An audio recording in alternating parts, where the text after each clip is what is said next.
Posibleng mapalawig ang Comelec control sa ikatlong distrito ng Negros Oriental kung saan magkakaroon ng special election para sa pwestong nabakante ng pinatalsik na si Congressman Arnie Teves.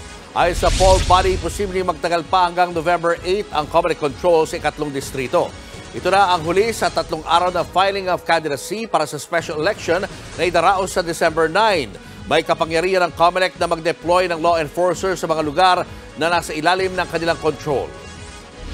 Yung Comelec control sa special sa BSK yon, depends sa NBank kung ituloy ba nila yung control until doon sa special elections.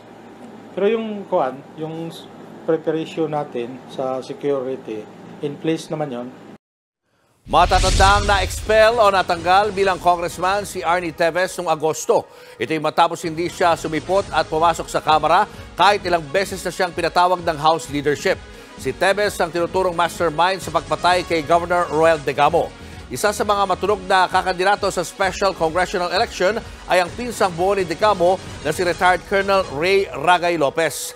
Tumakbo na noong 2022 si Lopez para sa parehong pwesto pero tinalo siya ni Teves.